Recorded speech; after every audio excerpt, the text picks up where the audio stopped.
Everyone, welcome back to my YouTube channel. तो जैसा कि आपको पता है आपके सीटेट में 1 मंथ शेष रह गया है, जिसकी स्ट्रेटेजी मैं आपसे शेयर कर रही हूँ कि आप 1 मंथ में क्या क्या चीज़ें फॉलो कर सकते हैं ताकि आप सीटेट में बहुत अच्छा स्कोर कर पाओ या अपना सीटेट फर्स्ट अटेम्प्ट में क्वालिफाई कर जाओ। तो सीडीपी के मैं आपके लिए एक टॉपिक लेके आने वाली हूँ जो आप कम टाइम में पढ़ के बहुत अच्छा स्कोर कर सकते हैं। तो आज का जो टॉपिक है वो है आरटीई एक्ट 2009, जो कि बहुत ज़्यादा इम्पोर्टेंट टॉपिक है, जो कि आपके ऑल सब्जेक्ट में बहुत ज़्यादा हेल्पफुल होगा। तो विदाउट डिले चलिए स्टार्ट करते हैं आज के टॉपिक को। आरटीई एक्ट जो है, इसमें आपको क्या क्या इंपॉर्टेंट पॉइंट्स याद रखने हैं, बस उसी चीज़ पर मैं फोकस करूंगी और उसी चीज़ को आपको ध्यान में रखना है। पूरा डिटेलिंग आपको नहीं पढ़ना है, केवल इंपॉर्टेंट टॉपिक्स को आपको पढ़ना है। तो इंपॉर्टेंट पॉइंट्स देखते हैं। सबसे पहले आपसे पूछा जा सकता है कि आरटीई जो है वो कब तैयार हुआ था। 2009 में ये तैयार किया गया था। तो अगर आपसे पूछे तैयार कब हुआ था तो 2009 में, और अगर आपसे पूछे लागू कब हुआ तो हुआ 1 अप्रैल 2010 में। तो ये दोनों पॉइंट्स आपको बहुत अच्छे से याद रखने हैं।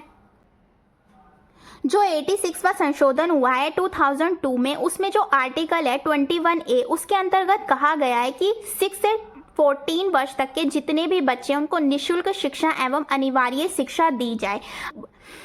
अगर नॉर्मल बच्चों की बात की जाए तो 6 से 14 वर्ष तक के बच्चे होंगे, और डिसेबल जो होंगे वो 6 से 18 वर्ष तक उन्हें निःशुल्क शिक्षा प्रदान की जाएगी। तो ये दोनों पॉइंट बहुत ज़्यादा इंपॉर्टेंट है, बहुत बार रिपीट हुए हैं, तो ये चीज़ आपको ध्यान रखनी है। इसके अलावा क्या है, जो शिक्षक और बच्चों का अनुपात है प्राथमिक स्तर पर और उच्च प्राथमिक स्तर पर, वो कितना कितना है वो देखते हैं। अगर प्राथमिक स्तर पर बात की जाए तो बच्चों और शिक्षकों का जो अनुपात है, पर आपसे क्वेश्चन इस टाइप से पूछा जा सकता है कि प्राथमिक स्तर पर बच्चों और शिक्षकों का अनुपात क्या होगा। आपको ऑप्शन दे देगा 30:1, 35:1, 40:1, 50:1। तो इस टाइप से आपको ऑप्शन दे देगा और आपको पहचानना है। अगर प्राथमिक में पूछा गया है तो 30:1 लगाएंगे, अगर उच्च में पूछा गया है तो 35:1 लगाएंगे। तो इसमें कंफ्यूज नहीं होना है, ये चीज़ ध्यान रखनी है। और अगर आपसे पूछा जाए प्राथमिक स्तर पर जो एक टीचर होता है उसका वर्किंग डेज कितना होगा, तो 1 ईयर में आपका 200 वर्किंग डेज होगा, मतलब कि 200 दिन आपको कार्य करना होगा, जिसमें आपको प्लस 800 घंटे पढ़ाई, मतलब बच्चों को जो पढ़ाना है उसमें जो आपकी घंटे में हावर्स में होगा वो होगा 800 घंटे। तो ये चीज़ आपको ध्यान रखनी है। अब वहीं अगर उच्च प्राथमिक की बात की जाए तो 1 ईयर में 220 वर्किंग डेज होंगे, 1000 घंटे जो है आपको पढ़ाई करवानी है। मतलब ये आपका टाइम पीरियड रहेगा प्राथमिक के लिए और उच्च प्राथमिक के लिए। तो ये चीज़ें आपको याद रखनी है। इससे बहुत ज़्यादा क्वेश्चन रिपीट हुए हैं, तो मेक श्योर आप ये चीज़ें ज़रूर कीजिएगा। इसके अलावा देखते हैं कौन सा इंपॉर्टेंट पॉइंट है। ये देखिए मैंने लिखा भी हुआ है मोस्ट इंपॉर्टेंट। आप पिछले प्रीवियस ईयर पेपर्स उठाकर देखोगे ना, आपको यही क्वेश्चन रिपीट होता हुआ दिखाई देगा। जो एक शिक्षक होता है उसको एक सप्ताह में कितना काम करना है, तो 45 आवर्स। डायरेक्ट आपसे क्वेश्चन पूछेगा एक शिक्षक को एक सप्ताह में कितने घंटे काम करना होता है, तो आप क्या लगाएंगे 45 आवर्स। ये बहुत ज़्यादा इंपॉर्टेंट पॉइंट है, IMP से आप लिख सकते हैं, तो ये बहुत ज़्यादा इंपॉर्टेंट है। इसके अलावा अगर आपसे पूछा जाए, इसके अलावा नेक्स्ट क्वेश्चन आपका क्या हो सकता है कि प्राथमिक स्कूल पर बच्चों के घर से स्कूल कितने किलोमीटर की दूरी पर होना चाहिए, तो 1 किलोमीटर। वहीं अगर उच्च प्राथमिक स्तर पर बात की जाए तो 3 किलोमीटर। इसके अलावा ये भी बहुत ज़्यादा क्वेश्चंस रिपीट होता है, ये भी देख लीजिए।